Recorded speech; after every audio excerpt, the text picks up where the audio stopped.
Hi, I'm Danielle Downs with the Daily Herald, and today I'm here interviewing Councilman Winterton for Provo City Council. And we're just going to ask a few questions of him, and here is some of his responses. Thanks for having me. Yep.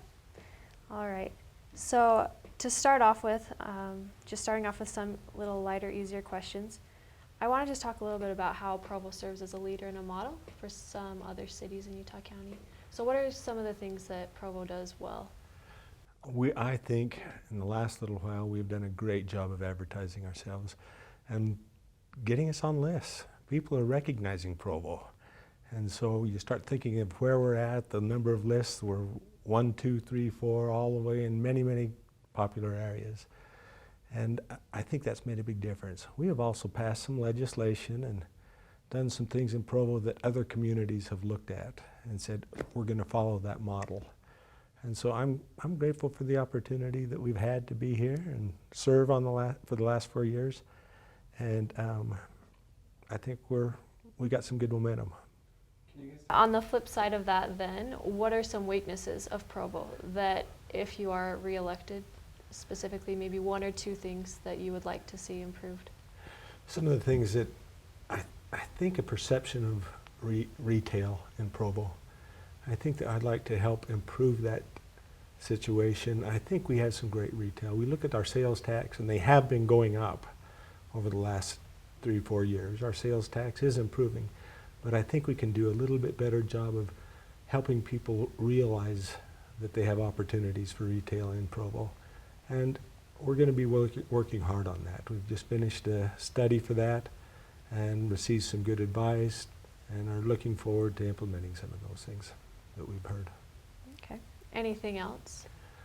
Well, when we start thinking about where we are, it's just, I don't know if this is exactly what you think that we need to improve, but I look at the situation of growth. When I was born in Provo, and when I was born there was 35,000 people in Provo. I look at now, we've got 118,000 people. And in 2060, we are looking at 190,000 people. Mm-hmm. And the state of Utah is growing. Right now, we've just barely reached 3 million people. And by the time that Provo's 190, the state will be 6 million. And so that's a big challenge that we're dealing with. We want to make sure that we maintain the values, the feel of Provo, and yet still be able to adapt with the growth that's coming our way. Okay. And that actually kind of leads right into one of my next questions.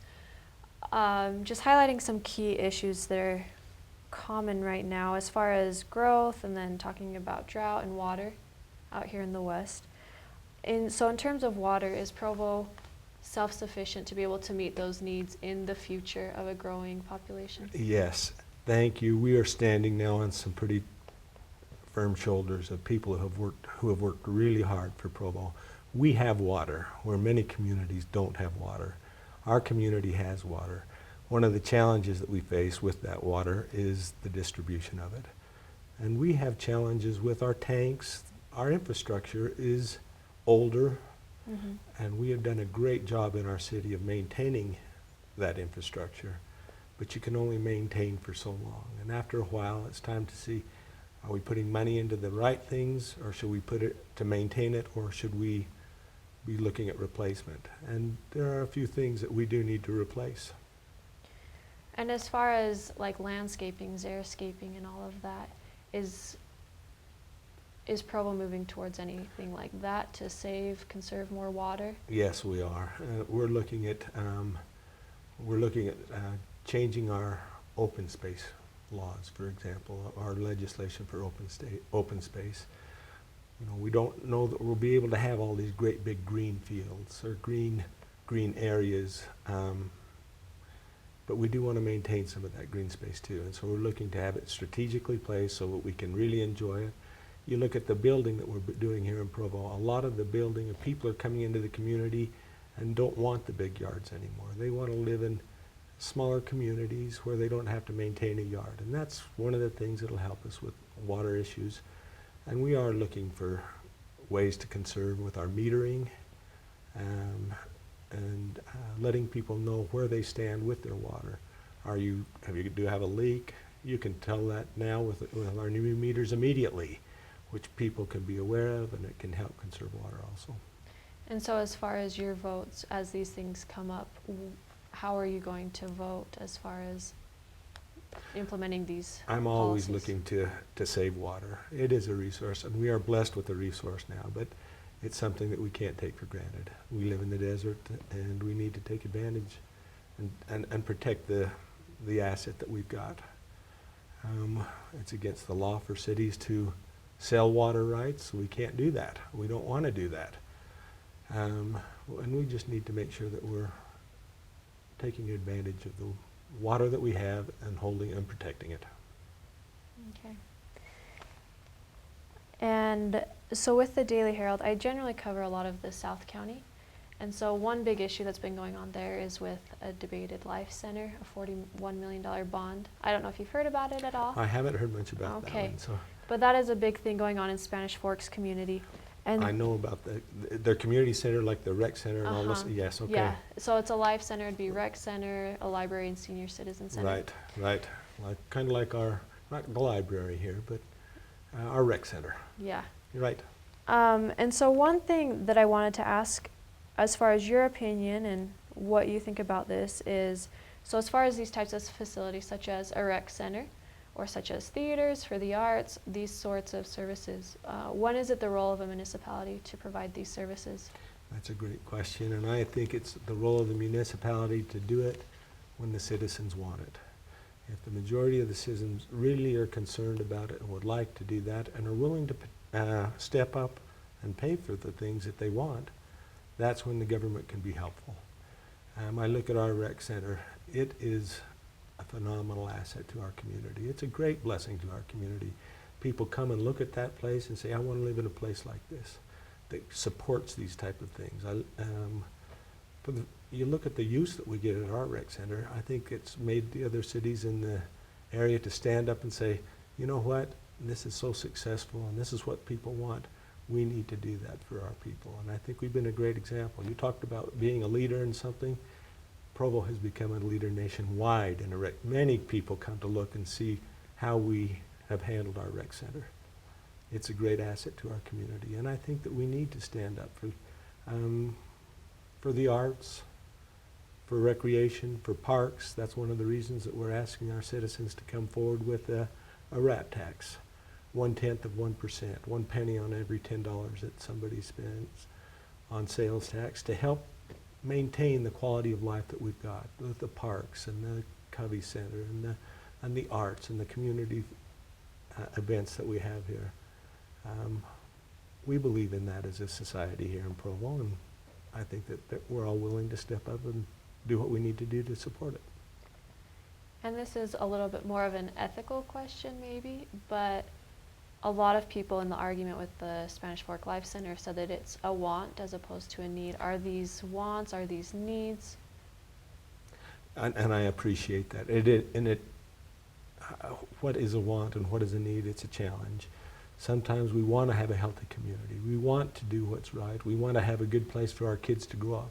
But there are also some needs that go hand in hand with that. I look at the thing of helping our young people, helping them develop talents, helping them to stay off the streets, help them to develop good lifestyles and friendships. Those are in my mind, those are needs in a community, a place to go where someone can actually do that. I look at sometimes and think wants versus needs. I understand that.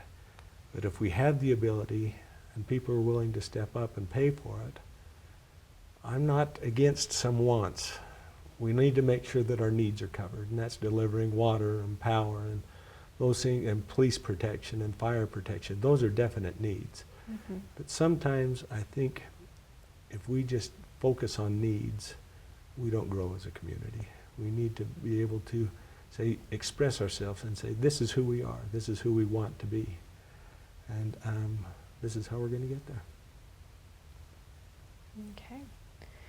And then, last question to wrap up. Can I add one thing to that? Yep, go right I ahead. also realize that often we talk about wants and needs. People say, well, let the private sector take care of the wants. Mm-hmm. And at times, I used to think that a lot more, but there are times when I think a community in general needs to step up and take care of some of those wants, because there are many people in the community that if the private sector took complete control over it, they wouldn't have the opportunity to participate. I look at the people at the rec center, and I go to another privately owned gym, and it's a different atmosphere, a different feel. And so I'm just not sure that sometimes that the private sector will completely take care of all the wants of a community. Okay. And then, just to wrap it up, I have one last question for you. So there was a recent study, a fairly recent study that came out, the Your Utah, Your Future campaign, that was through Governor Gary Herbert's office. And so it had approximately 50,000 residents throughout the state, and it talked about a bunch of different key topics, key concerns. And one of those was agriculture. And it talked about in this study that an overwhelming majority of Utahns place a high emphasis on agriculture. And when you broke that down into counties as well, Utah County, and I could assume Provo as well based on that, also place a high emphasis on agriculture. The Envision Utah, so the people who did that campaign, their chief operating officer, Ari Bruning, he said that he thought this was striking. And then he just said, every year we tear out more orchards and farmland to make room for houses. So my question for you, with that said, is what as a city councilman would you do to protect the agricultural sector in Provo? And I think this is one of the critical needs that we have in our community right now. We have development that's coming. With the growth that's coming to Provo, we need to make sure that we are looking at our agricultural needs. We are never going to be able to supply all the food that we want here in Provo with the agricultural area that we've got. But there are reasons to have it. And I believe that as we plan, especially on the west side, that's a critical part. We are now working on our west side plan to protect those areas. And we need to determine as a community how much we want and where we want it. We have some of the best farmland actually in the state, in our southwest part of the city. And we just need to make sure that we're protecting what we want to protect and where we want it to be. And this planning that we're doing right now is going to make a huge difference in that.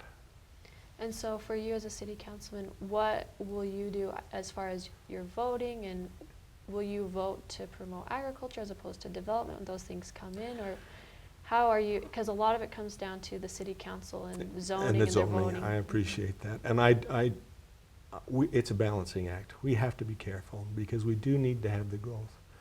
If we want to have, for example, a store on the west side, we need to have bodies over there and people over there to support that store. And right now people are begging for a store. Please get us a store on the west side.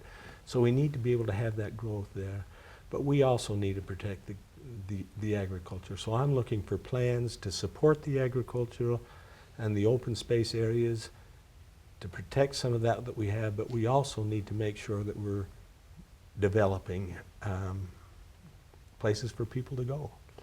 And it may cause us to have a little bit more high density in certain areas so that we can protect some of that agricultural area. And it's a great opportunity that we have now to take advantage of. We need to protect both. We need to have both. I can't say I'm going to go work for all development or I'm going to work for all agriculture, because we have to balance the two. And have you specifically looked into any policies or plans? Yeah, we've looked at several communities. We see some of the things that Santa Quin is doing and some of the other areas in the south to protect some of their farmland and agriculture areas. And we're looking forward to implementing some of the things that the other cities have done, and still planning for the projected growth in our area. All right. Well, thank you so much. I appreciate Thank your you time for the today. questions. They're great questions. I appreciate the opportunity to be here.